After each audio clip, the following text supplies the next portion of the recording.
I'm Allegra Spender. I'm the federal member for Wentworth, and very delighted to be here today. I'm in Canberra right now, so in my office at Parliament House, and I'm on the land of Ngunnawal and Ngambri people. So I want to pay my respects to elders, past, present, and emerging. I am absolutely delighted to be here with John Daley AM, or Dr. John Daley AM, who I have known now for, I don't know, maybe 10 years. 10 years. Yeah. So John is pretty impressive. He is one of Australia's leading public policy thinkers, which is why we're so lucky to have him on the Zoom tonight. He was the founding chief executive of the Grattan Institute from 2009 to 2020, which he led from something we'd never heard of to be Australia's leading domestic public policy think tank, and particularly one that is not aligned, which really works for me, particularly as an independent, one that provides independent advice and probably annoys everybody equally, which is, I think, also it's a good quality to have. And he's also personally, in that time, he personally authored around 20 Grattan papers on topics including institutional reform, economic reform, tax, budget, energy reform. And he was one of the people I spoke to when I was thinking about whether I should run or not. And he sent me his report that wasn't published yet called Gridlock, which is about why economic reform or major reforms get gridlocked and the opportunity that independents have to break that gridlock. So, you are partly responsible for me being in this seat, John. So thank you very much. So now John is an independent strategy consultant, combining policy, economics, business insights, and his passions for the arts and other areas. So thank you, John, for being here. Pleasure. Good. Well, look, I think we're just going to have a discussion, and we're going to have, I think you and I are going to discuss elements of the budget together, and then I think we're going to have some questions that we've already received in, and we'll do some questions also from the floor. So, I think both of us have been poring over the budget papers. I was actually in the lockup, which is, less glamorous than it really seems.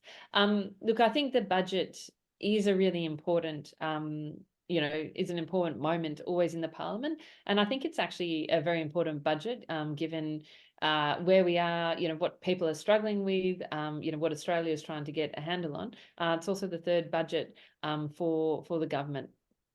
I might start, with a question, I'll share my perspective, but love to hear from you first, John. When I said going into the budget, there were three things I was looking for. One, I was looking for a prudent budget that wasn't going to sort of add to inflation and cost pressures, because I was really concerned about that. Secondly, I was looking for a budget that gave really that helped people who needed it the most, from a cost of living point of view, or invested in the services that we needed the most. And then finally, I was looking for a budget that helped bring us into the future, in terms of set us up for the future, particularly in terms of economic reform, to set us up better for future budgets, and for being able to afford the things that we care about, as well as supporting business. So those are the three things I was looking for. John, what about, well, firstly, were those similar three to you, and what do you think on those three?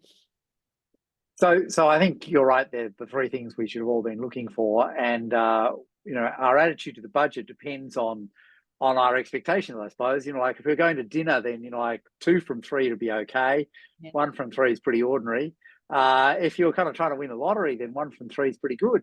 And I think that's where we are, 1 from 3. So in terms of the responsibility of the budget, and you've got to remember, I think the thing that's very deceptive about this budget is that far and away the biggest thing that happened in this budget was not there, in a sense, which was this was the budget that in effect brought in the stage 3 tax cuts. They effectively hit the budget bottom line by around about $20 billion a year.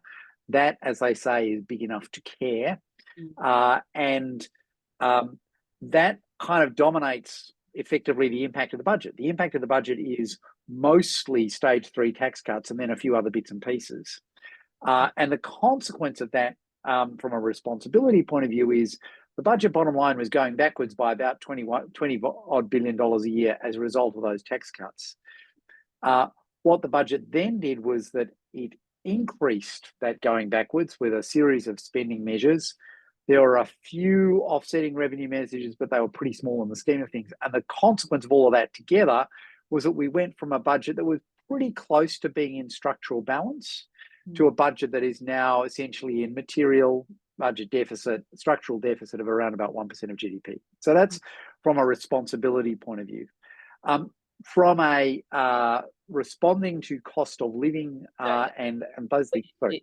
Before you jump in on that, I think, I think there's the fiscal responsibility, but there's also the impact on inflation. And that's been certainly a big debate, and one that I'll be honest, I'm concerned at out of the budget. On the one side, have the Treasury saying, look, actually inflation should come back down actually to within the 2 to 3% quicker than the RBA thought, because of some of the measures that the government has put in. But then I think a lot of economists are saying, well, look, there was a lot of spending effectively in that budget, including, as you say, the stage 3 tax cuts. And so this budget could end up being stimulatory. What's your perspective on that, John? And that's how I'm on the concerned end, to be honest. I hope the Treasurer is right, but I've got concern that it could be seen as it could potentially add to inflation or delay an interest rate cut. Yeah. So I think in terms of the headline inflation number that that the ABS will print, it will probably pull it down a bit because of the very direct and very targeted impact of the energy rebate. The energy rebate's worth $3 billion as a once-off. It would be surprising if you could solve inflation by just spending $3 billion. And indeed, I suspect you can't. So I think it will change one particular headline number. But what it won't necessarily do is change the things that, in fact, what it's unlikely to do is to change the things that we really care about and that the Reserve Bank will really care about. So firstly, I'm not sure it will change the real inflationary forces, which are essentially about how much demand is there in the economy and how much supply is there in the economy. And if anything, it's going to add to demand in the economy, won't add much to supply. And the theory says that will, if anything, put more pressure on inflation, not less. The change to the headline number might just change expectations. And inflation is partly about the supply-demand thing, and it's partly about psychology. So to the extent that it changes psychology at the margin, it will be helpful, I guess, a bit. And then the other thing that, of course, plays into the way the Reserve Bank thinks about it is what's this doing to wage inflation, which is fundamentally a question of demand versus supply for labour. And there's no question that it's going to add to demand for labour, but not do much about supply. And the reason for that is what changes that balance is essentially the shift in overall government's deficit.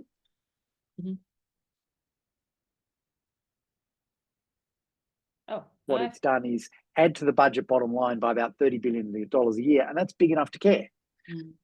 Okay. So, I think there are real concerns then on the inflationary impact of this. I know I listened to Ken Henry the other day who said, we shouldn't be as worried as we might be about this. His view was that hours of labour worked were actually dropping back, and so maybe we shouldn't be as worried. But so I think this is really one to watch, though, and I think this is one that most of us will be watching, I think, very, very carefully in terms of the overall impact on inflation. Should move to the good news, or the area where you think the government did do some positive work, which was in relation to sort of cost of living, and kind of not just cost of living, but making spending decisions on areas which will make a difference to people's lives. How did you think? Why did you think the government sort of did 1 out of 3 on that one, and what do you think they did well?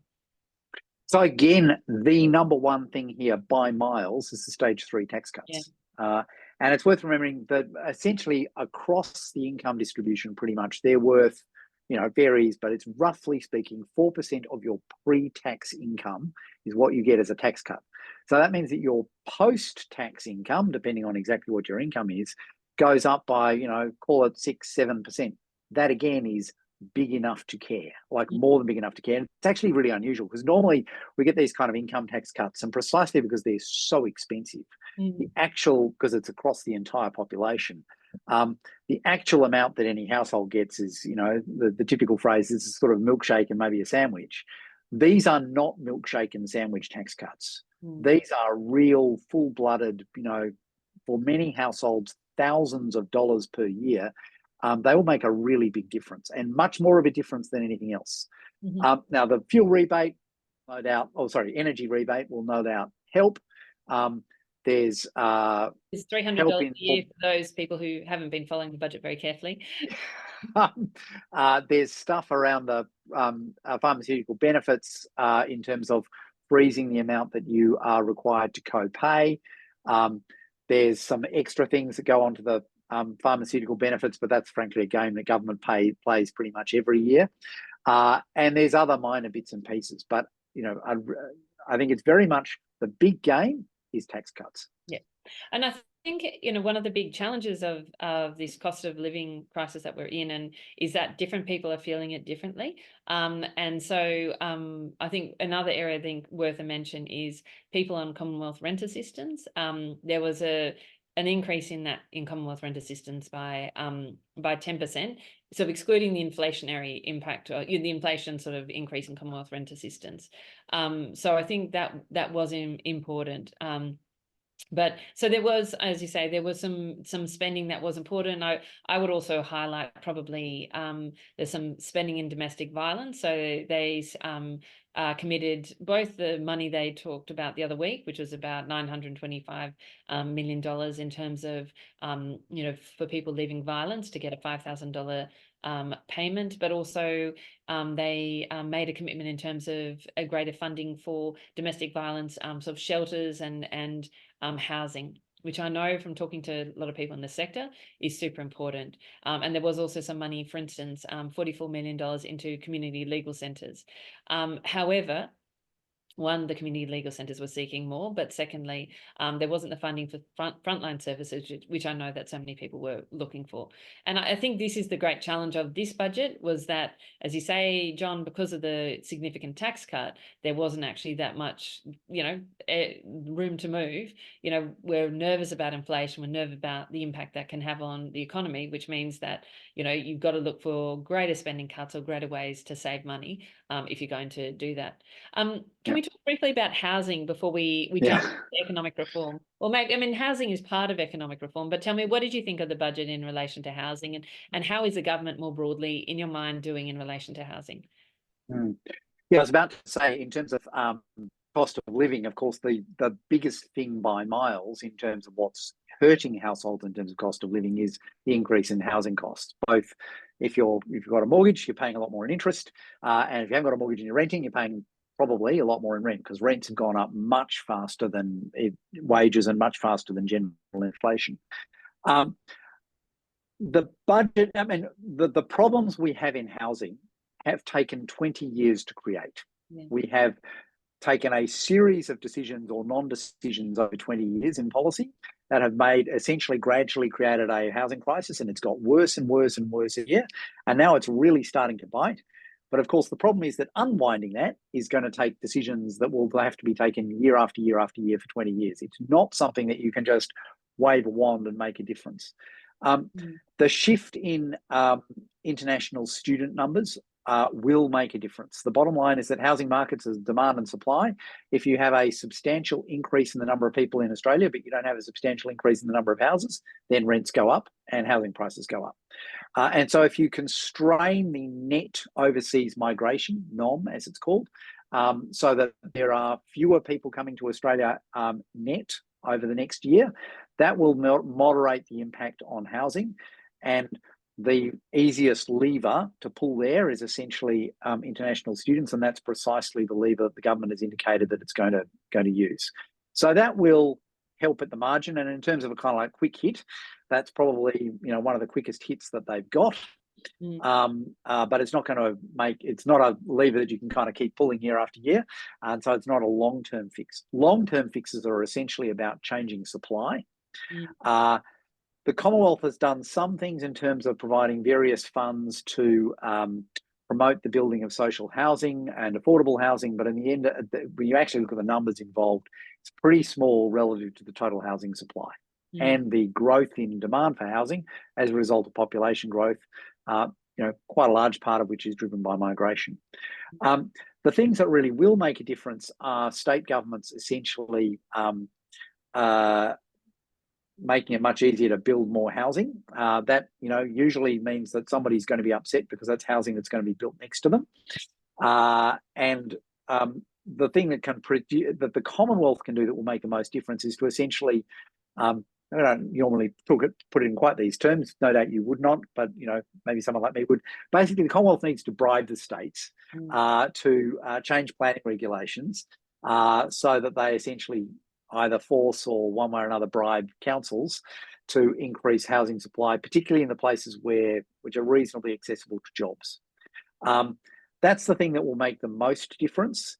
The problem, of course, is that governments inevitably get tempted to kind of make sure that every child has won a prize. Whereas if you're really serious about doing this, you actually have to make sure that a number of children who don't do the right thing on housing don't win prizes, and that councils who really do make a genuine effort do win prizes. Now, that's not politically easy to do, but it's the thing that works. And so if the government were really serious, that's what they would have done. I don't think you're going to find much in the budget that looks like that, though. Yeah, look, I mean, I'd agree with you on housing. What I think is good is that I think housing is the biggest, as you say, cost of living issue that we have in this country, and it's a long-term one. Sydney is the second most unaffordable place, city in the world in terms of housing costs. So it's really chronic, and I know that a lot of people feel it. In Wentworth, with rents going up significantly, and 45% of Wentworth, my community, rent. So they really, really do feel it.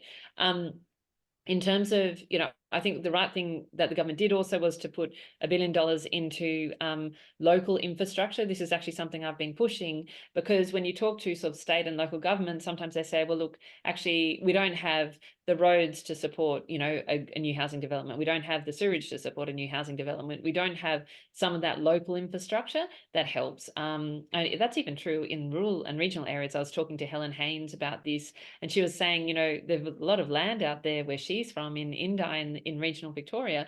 But they can't build more houses on the edge of some of her sort of communities, because there's not the sort of that local infrastructure for sewerage and other things. So I think it's particularly true for outer urban areas. So as we expand outer urban areas, building the sewage and the electricity and the all of that stuff, the roads, local roads for those outer urban areas is extremely expensive. It is expensive, and that's where I think the government was right to invest in that space, and to invest some more money into social housing. But this has got to be one. I've been pushing for greater tax reform in relation to into housing, even suggesting something in this budget, which I will keep on suggesting, and keep on meeting the housing minister about trying to even free up granny flats and things like that, so that we can do some short-term pieces to make housing more accessible. And the Commonwealth rent assistance was from for people at the sort of tough end of the rental market, getting some support. And also, just one thing the government did do, which I think is important, and again, something I've been supporting, is getting the universities to increase their own supply of student accommodation. They've got, if they're bringing in particularly big international student cohorts, which I think is, it's a great export earning. It's, it adds to our country and our culture. But, if they actually were responsible for the housing in those areas, housing those students, I think it would put less pressure on the broader, the broader housing stock. And I think that's so some things there, but I would have loved to see, and that is an area I always want to see more on, because it's going to take a long time for us to fix it. Economic reform, John, that was number 3. Tell me what you think, and I'll give you my perspective as well. Yeah. So I think one thing you've got to be careful about here is there's only so much that budgets can do about economic reform, because often the economic reform you care most about is changes to regulations and so on that actually don't impact budgets all that much. And often for that reason, major economic reforms are in fact undertaken outside of government budget processes rather than as part of budget night. So I think one's got to be at least a little bit aware of that. On the other hand, these were the biggest lot of tax cuts essentially ever in absolute terms, and in percentage terms pretty close to the biggest ever. And yet there was no corresponding tax reform. A tax cut on incomes on income tax scales is not tax reform. Tax reform is when you essentially change what it is that you pay tax for and how that tax is constructed. Invariably, when you do that, there are losers. Invariably, the losers scream very loudly. And so one of the opportunities you've got when you are giving back a lot of tax is to take something, on the other hand, in terms of that structural reform. And unfortunately, because of the history of those stage 3 tax cuts, that didn't happen. In terms of other productivity reform, I don't think you'll see lots of it. The big game in terms of shifting the economy and hoping for future economic growth is, of course, the Future Made in Australia plan. That is very large in the scheme of the budget, although a lot of it is not, in fact, on budget. A lot of the money is allegedly going to be loans and equity, and allegedly the Commonwealth is going to get its money back. We'll see if that happens. But whether or not that is in fact going to lead to productive investment or not is a very open question. Classical economics says that if you just hand out very big subsidies to things where you don't have a particular competitive advantage, in fact, all you're doing is helping every other country's economy and not your own. Because essentially Australian taxpayers are potentially paying for people in wherever to be able to buy cheaper nickel-plated spades and batteries and all of the rest of it. So that is the risk of the major Made in Australia plan, that it effectively amounts to a bunch of manufacturing subsidies that make people in other countries wealthier, not people in Australia. Mm-hmm. Well, look, I think I think on the Future Made in Australia, I know most of that impact is not in the near term. So from an inflation point of view, I don't think it's that concern. I think for the big question is, let's see the policy detail. I think there in economics terms, why do governments invest in areas? It's because what they call market failures, and when we don't have a carbon price, and we need to accelerate our transition, I accept that we do need to. There is a role for government in the sort of green energy industries, but we've got to be really thoughtful about how we play that game. So that's what my big focus is to say, look, are we investing in the right way, and are we supporting in the right way, and also are there other things we can do to better help grow those green energy industries, because we do want to have them in the future. I think Australia does have some really unique properties in terms of quality. Sorry, not properties. It sounds like a property mogul. Some qualities that make it a good place. A place that we can thrive in a green sort of energy future. Now, can I just add to that, Allegra? I mean, I think one of the things that matters there a lot is the process. Yeah. When government is handing out a lot of money, it's very easy for it to get handed out to the people who lobby the hardest, who have the most mates, and so on.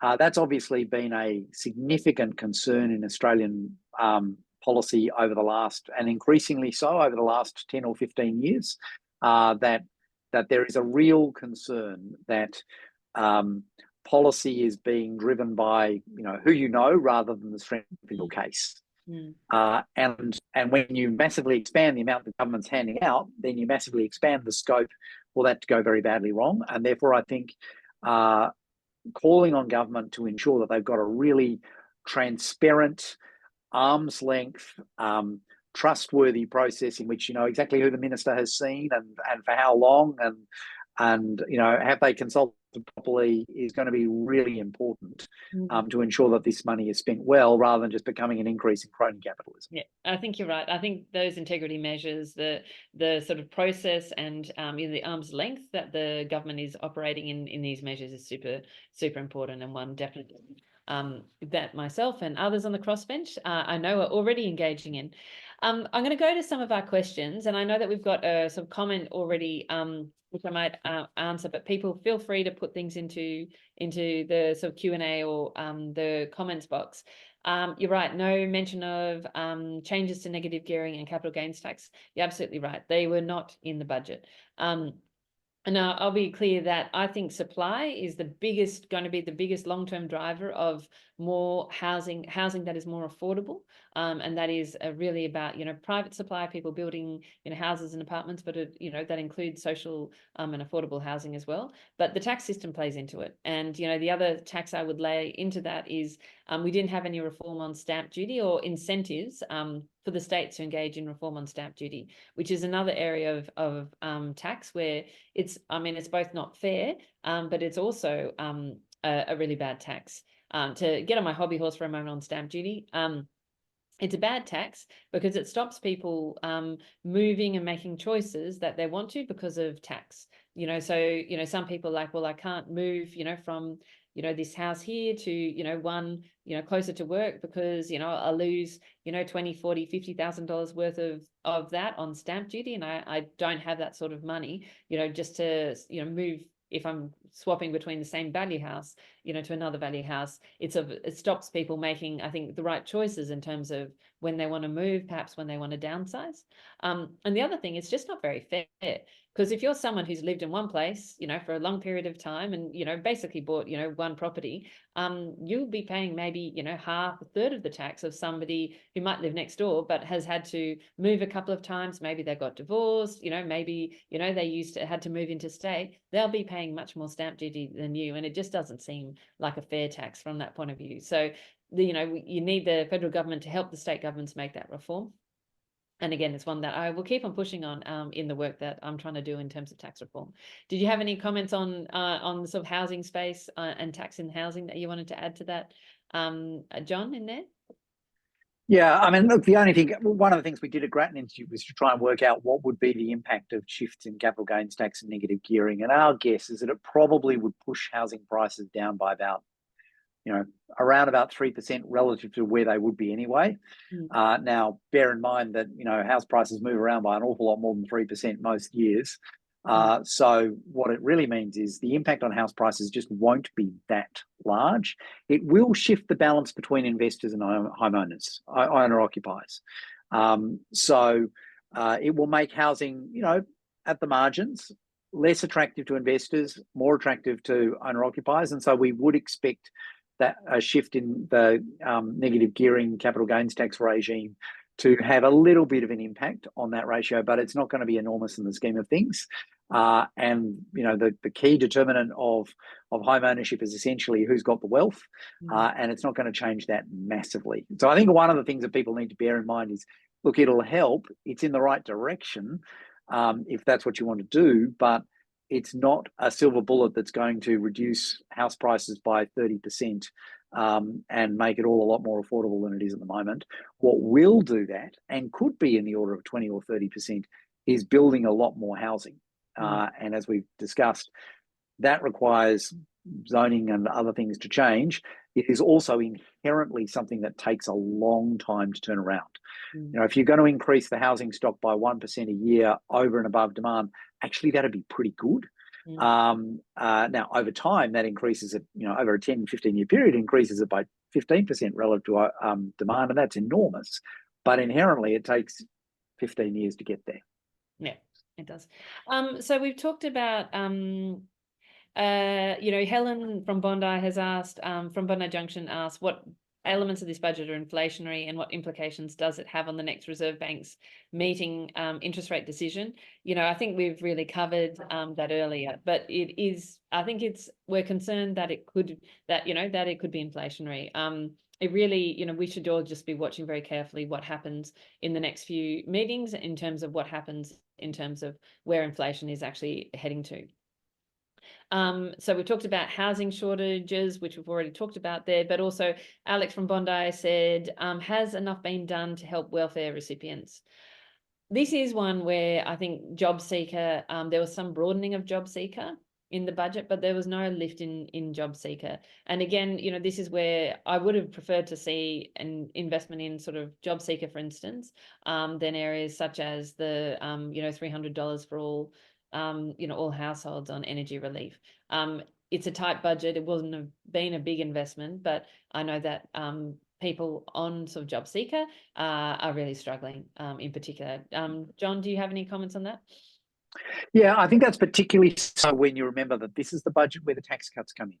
So for those people who are earning an income, at more than basic levels, very, very basic levels, they are getting a very substantial increase in their household budget, which is actually going to be much bigger than the energy rebate. But of course, the politics is that the tax cuts were promised a long time ago, so current government doesn't get credit for them. Now, I actually think that's a bit unfair.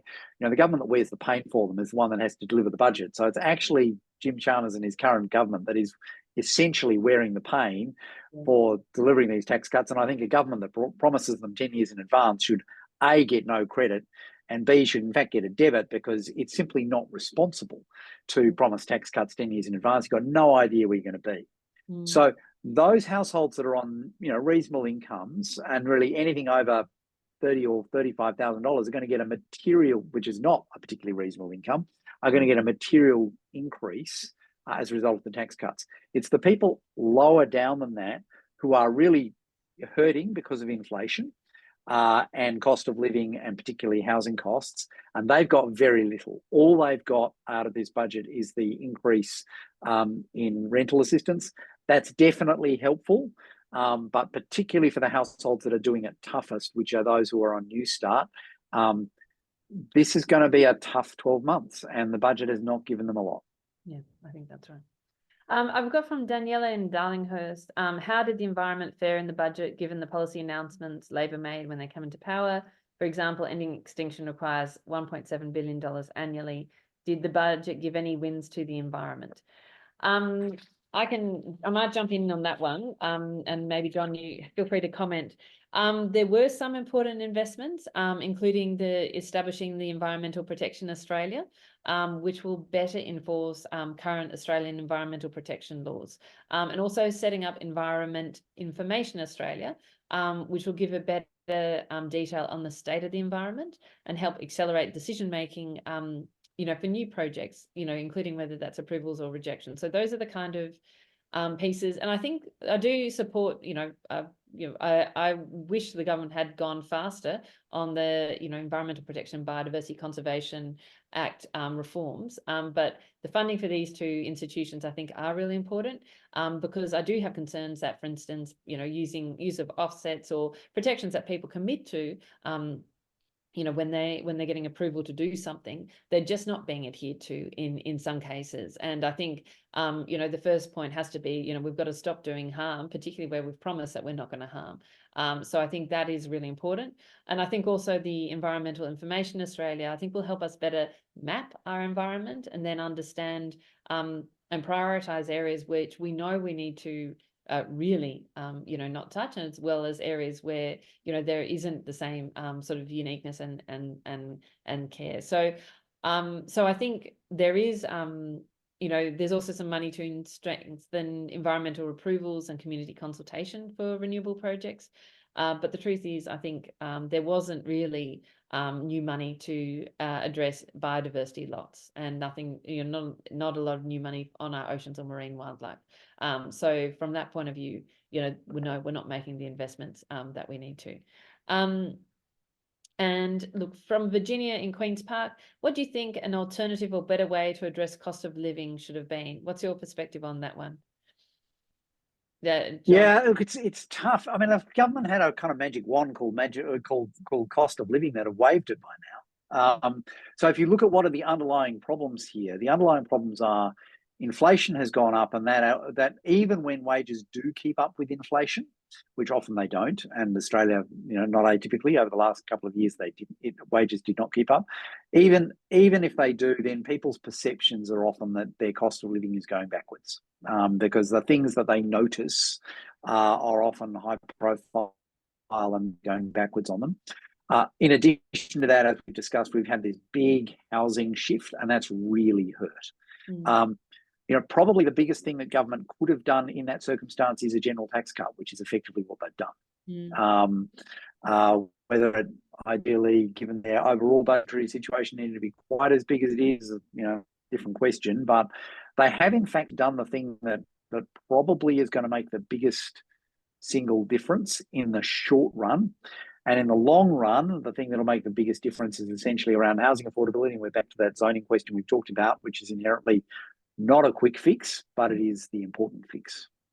Yeah. And then apart from that, you're looking for real wages growth, and that's about productivity. And that's again back to the earlier discussion we had, which is partly the budgets are often not about productivity, because most of the productivity things you care about don't have enormous amounts of money to spend, but also there wasn't a huge amount in the budget that's really going to make a big difference to that. Okay. Look, I've got some questions here, also on the from Helen. Yeah, building new houses, apartments will require skilled trades. What changes were made in the budget to help incentivize people take up apprenticeships or traineeships outside of the TAFE system? And what's being done to support the trainers? Actually, this is an area where the budget, there was support there in the budget for this, particularly in the construction industry area. So that was, I think, a positive area in investment. And to the government's credit, they have done work around trades and apprenticeships, you know, in previous budgets as well. So I think that is you know, that is an area that, you know, there was support. I think for the support for the trainers, GTOs and RTOs, not so much. And I think for those trainers, I think for particularly those who rely on overseas students, they might have a harder time, to be honest, going forward, if they're not so focused on domestic students, because I know that, you know, the government is looking, as I said, as John mentioned, to sort of, you know, pull back a bit on our student migrant intake, and that will be particularly, I think, affected in the vet sector more than others. Can I just add to that, Allegra? I mean, I think one of the things, though, that might change specifically for this is that in the past, Commonwealth government has taken a very hands-off attitude towards international students and what they study and so on, and also how many there were. Basically said to both higher education and vocational education, you know, any student you can get here and they're prepared to pay the fee, you know, knock yourselves out. What is changing is, firstly, they're saying, you know, no, it's not open slather anymore. You can't just take as many as you like. But they've also started to give indications that they're going to care a lot more about what it is that those students are studying. Mm-hmm. And so I think in the medium term, that may well lead to governments essentially saying, if you want to come from India and do a business course, well, frankly, there won't be a place for you. But if you want to come from India and do a electrician's course or a carpentry course or whatever it might be, there will be a space for you. And so it'll be a rather more strategic approach to national student training and what disciplines they are doing. And in the long run, that may help some of the things that we've just been talking about, because there's no question there's a bit of a shortage in the trade, more than just a bit. So I think it may, in fact, it's not going to change it overnight, and those policies are not yet in place, but you can see the Commonwealth government heading in that direction.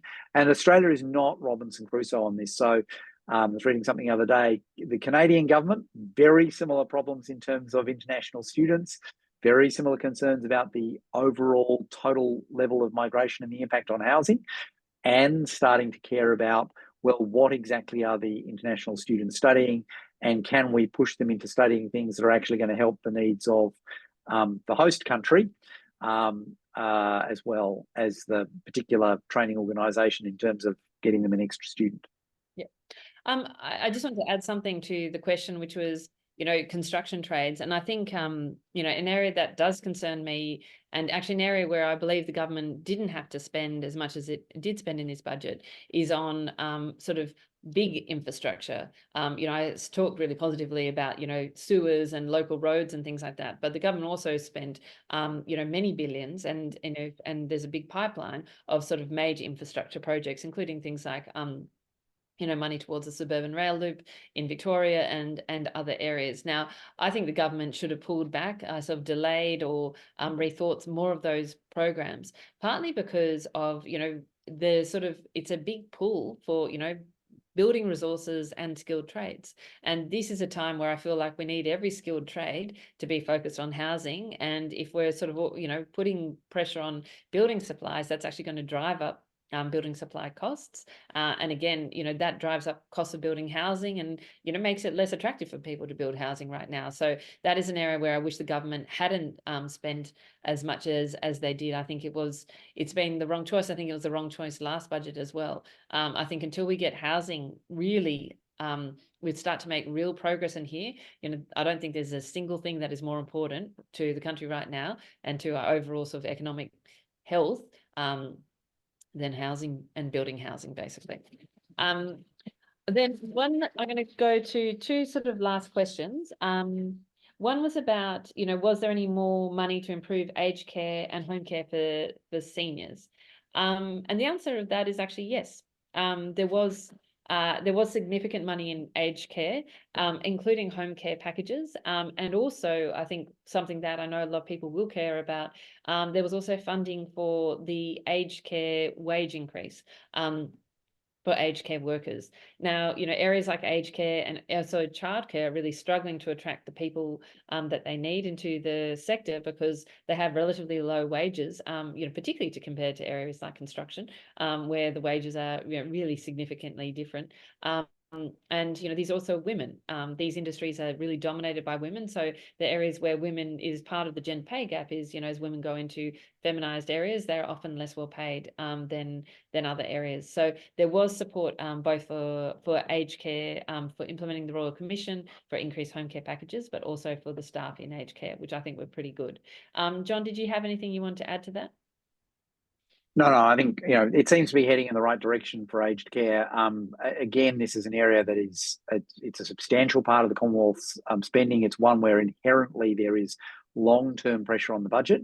What the government hasn't tackled is around how it asks for co-payment around the aged care. The reality is there are a lot of people who have very substantial assets and income, who get very, very substantial support for their aged care and don't actually put in very much for it. And there's a question about whether that's sustainable and whether it's fair to the younger people of Australia who are essentially paying the taxes to make all of that happen and who don't have those kind of assets and at the current rate probably are never going to have those kind of assets. Yeah. No, I think that's quite fair. Look, I think I'll do the last question, which was one of the ones from the pre-comments. Was about, from David from Paddington, decisions about the major impact of increasing longevity are being made in several silos of government, including Treasury, social services, employment, health and aged care. Do you agree that Australia needs a national longevity strategy to make the best of the growing longevity in this country? The longevity bonus. John, what's your thought on this? So to be fair, I think the government, in a sense, does have a longevity strategy, which is, we have things like the intergenerational report, which are aimed at thinking through what is the impact of the changing demographic profile of the country over the long run, and what should government do about it. Now, the catch is that government doesn't actually necessarily do anything about it. Yeah. So, maybe we have a sort of longevity prognosis, but not a sort of longevity strategy. And it'd be, for quite some time, the Commonwealth government's longevity strategy has essentially been to run very substantial migration. And that has meant that the age profile of the population hasn't changed all that much. Now you can do that. Many other countries, I'd say, particularly compared to other. It has changed, but nowhere near to the scale that countries like Italy or Japan or even sort of most European countries. Yeah. So that's been a large part of what we've been doing. What we have not been thinking about all that hard is what are we going to do about the fact that there is an increasing number of people who, because of our tax system, are going to pay relatively little tax despite the fact they've got very substantial assets, and that they will be an ever increasing proportion of the population. That's something that governments of all stripes have been running away from for quite some time, and I think it's far and away the biggest single budget challenge. The age pension, on the other hand, I think there's a sort of perception that the age pension is going to be a major problem.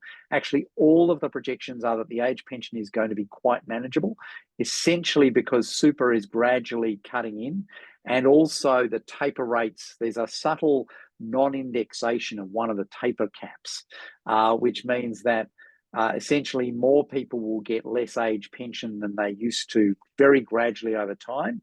But on the other hand, they will have more superannuation.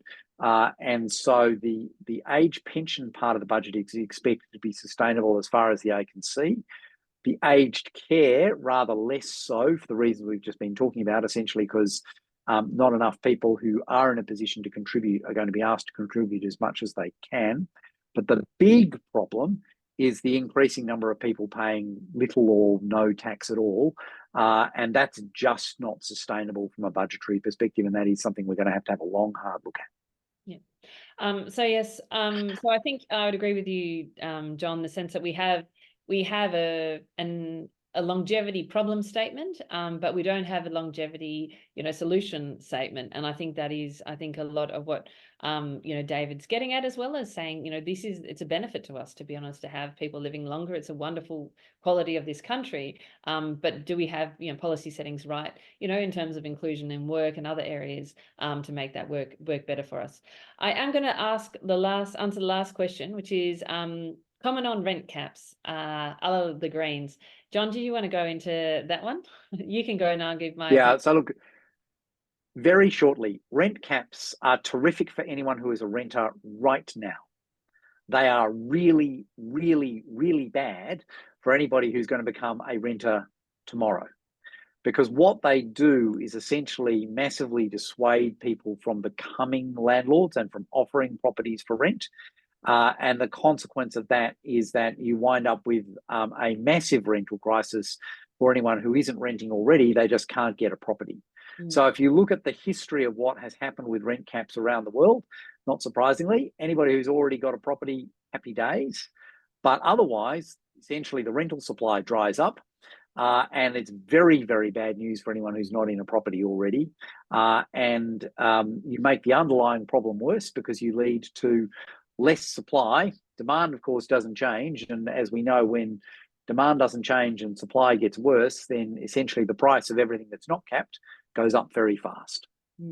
Yeah, I think the Greens are right to identify that renters are having a really hard time right now, and that's what I hear every day. But I don't agree, with a bunch of their policies in relation to this, because for all that reason, John, I've looked at some of the policy, these papers of looking at how rent caps have been applied in many other countries, and the great challenge is that they lead exactly to what you describe. But that said, how to improve renters' rights, how to, for instance, end no-fault evictions. That's a really important one in New South Wales. Again, I would have loved to see the government put more pressure on the states in the budget. This is one that, I keep on pushing in New South Wales, but also federally, because we shouldn't have those sorts of issues in renters' rights. And again, rental policies are mainly state-based. But again, it's really hard. Half of the single families in this country are renters. And for them, probably more than anyone, but true of most renters, you want a bit of certainty about, are you going to be there next year? Will your kids still be able to get to the local school, if your sort of place comes up? So I think incentives for landlords to offer longer term rents or sort of rental agreements, so that people have also greater certainty about what they're going to be paying next year, I think is areas where the state government could move. And I think that's where, we need to put the pressure up on the state government. Yep. And interestingly, Victoria has in fact moved on many of those policies. It's gone much, much further than New South Wales. As is always the case, the Victorian government was told that when they did that, the roof would fall in. And so far, the roof seems to be holding up quite well, which is exactly what was predicted. That if you simply had requirements that you weren't allowed to rent a property if it didn't have heating, and that you weren't allowed to just kick out the tenants anytime you felt like it on 30 days' notice. Funnily enough, people continue to rent out their properties, and to the extent that they don't rent out their properties, they sell them to other people who are prepared to do so. And life has gone on. I think it's actually one of the times when federalism is quite helpful in terms of Victoria being able to show places like New South Wales, look, you can put reforms like this in place and the sky will not fall in. And I completely agree with you that these are reforms that are very worthwhile, and as an increasing proportion of the country rent, are increasingly important. Yeah, I think that's right. Look, I'm afraid we're going to jump off now. Resources tax, the short answer is there was nothing in the budget, but frankly there should be. So, you know, we can have that a conversation, Daniela, another time. But I'm gonna cut it off there because it's been quite a long session already. But thank you everybody for joining. Really appreciate it. Thank you, John. It's always a pleasure talking through public policy with you. And so just really great to have your perspective on this. And yeah, and thank you people who care and want to get involved and are interested in what's happening in the budget. You know, it's saying I've got the budget papers here. I'll show you. They're fairly significant. You know, so we're still, as I said, like these are all the papers. So it takes some going through, but it is really important. But it's also not everything. So, you know, now the budget is done, I think, you know, still we have a lot of work to do on pushing a bunch of the areas that that went in the budget, but we still want to see change in. Well, take care, everybody, tonight, and I'll see you all very soon. And take care, John. Speak to you soon. Thank you. Bye.